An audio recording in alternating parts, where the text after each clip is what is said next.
Hello my dear students, today we are going to discuss about a long answer question which comes very frequently in our board exams. Okay, that is from simple harmonic motion. It comes in three parts. First part, he asks the definition, next a derivation, and third portion he asks a numerical problem. Now I am discussing the definition and the derivation. Numerical part means he may ask any problem. That's why in some other session I will explain some problems. You can practice those problems. Any one of the problems may come here. Okay. So what is this question? He asks like define a simple pendulum and derive the time period for a simple pendulum. Okay. Now let us see what is the definition of a simple pendulum. A simple pendulum is nothing but a heavy metallic bob suspended by a light inextensible string. So this is called as our simple pendulum. Now let us see the derivation part. In the derivation part, first we have to prove that this simple pendulum executes a simple harmonic motion, and then we have to derive the formula for time period. See, this is a simple pendulum of length L. Here length means the distance between the point of suspension to the center of mass of the bob, and say the mass of the bob is m.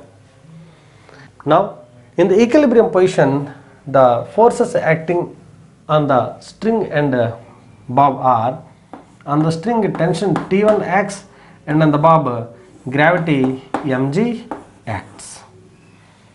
This is our initial condition. Now I am going to pull it sideways by an angular displacement theta.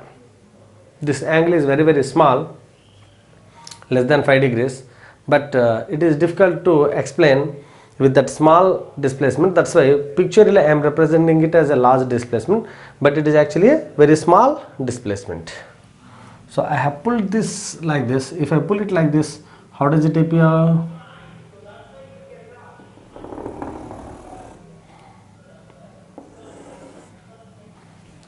In the extreme position, it appears like this. Now in this case, what are the forces acting? We have to study now. Tension is changed, it's no more T1, it's other, so I call this as a T2. mg acts in the downward direction as usual, but here this mg is not equal to T2. In the previous case T1 is equal to mg, but in this case mg is not equal to T2. What happened to this mg? We have to study. Can I extend this line, and can I draw one perpendicular line like this? Now I would like to show you this part here in an enlarged manner. Let it be O, this is P, this is Q, R. I am drawing this PQR here. Hypotenuse is PQ, opposite side is QR, adjacent side is PR. Now from this figure, can I write sin theta is equal to opposite side by hypotenuse, means QR by PQ. From this QR equal to how much? PQ sin theta. But what is our PQ? PQ is our mg, so QR can be written as mg sin theta. This is our QR, is nothing but our mg sin theta. Now what about cos theta? Cos theta is equal to adjacent side by hypotenuse, means adjacent side by hypotenuse means PR by PQ. PR by PQ. It implies PR is equal to PQ cos theta where PQ is nothing but our mg, so it is mg cos theta. Here this is our mg sin theta and this is our mg cos theta. Mg cos theta is acting in this direction, T2 is acting in this direction. These two will be balanced, hence they cancel each other. So T2 is equal to mg cos theta is cancelled, it's no more. The only unbalanced force left with is our mg sin theta. This mg sin theta is acting towards the equilibrium position. This mg sin theta is acting towards the equilibrium position, means this mg sin theta is actually acting like this. Because of this mg sin theta, the bob moves towards the equilibrium or mean position. This T2 is balanced by mg cos theta. Only mg sin theta is left with, that is called as our unbalanced force, that is called as our restoring force. Our restoring force is mg sin theta. But as I stated earlier, this theta is very small. As theta is very small, sin theta can be written as theta. So the restoring force is equal to mg into theta. Now, in a circle, if this is radius L, if this is an arc length x, and if this is theta, what is the relation between arc length, radius and angle? We have studied in the earlier classes, that is arc length is equal to radius into angle. So here what is our arc length? X. What is our radius? If I take radius as L into theta. From this can I write theta is equal to x by L. So you may ask why I am saying this. Now come to this picture. If I extend this like this, what happens?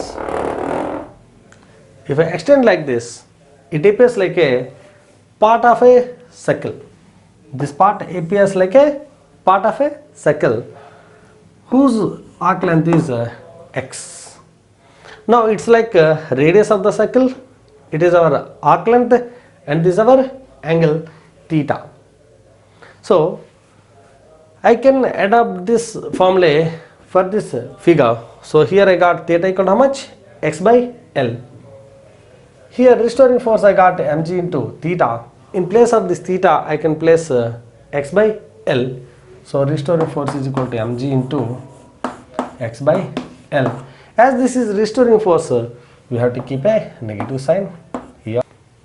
As this is a net unbalanced force, this can be written as ma is equal to minus mg into x by L. Here mm gets cancelled and a is equal to minus of g by L into x. Here this g is acceleration due to gravity. It's constant at a particular place. This is L, length of this pendulum. It is also constant. So these two are constants, and hence we can say this total is constant. So this can be written as a is equal to minus something constant k into x. If I remove this constant, we can put a proportionality symbol. Hence I can write that a is proportional to minus x. What does it mean for? It says that it executes SHM. It executes SHM. Since this is the definition of our SHM, in the definition of SHM we have studied that the acceleration is directly proportional to the displacement but in opposite direction. Then such motion is called as a simple harmonic motion. Hence it is proved that the simple pendulum executes SHM. So one proof is over. Now it is our job to find the time period of the simple pendulum. As we have already studied in case of SHM, A is equal to minus omega square into x. This is the standard form of our SHM. So upon comparing this equation and this equation, in place of omega square, who is there? G by L is there. So by comparing these two equations, I can write that omega square is equal to G by L. that implies omega is equal to root over z by L, where omega means 2 pi by t. So there is nothing but 2 pi by t is equal to root over z by L, and hence we can say that t is equal to 2 pi into root over L by z. Means the time period of a simple pendulum depends only upon the length of the simple pendulum. As g is constant and 2 pi is constant, it depends only upon the length of the simple pendulum. It is independent upon the mass of the simple pendulum. So these are our formula for time period. Next, he may ask you a small definition, that is define or what is seconds pendulum. If the time period of a pendulum is 2 seconds, we call it as a seconds pendulum. Generally in our homes, if you have a pendulum clock, you can see it makes one oscillation. So the time taken to complete one oscillation equal to how much? 2 seconds. 2 motion 1 second and fro 1 second, 1 second, 1 second. So if the time period of a pendulum is 2 seconds, such pendulum is called as a seconds pendulum.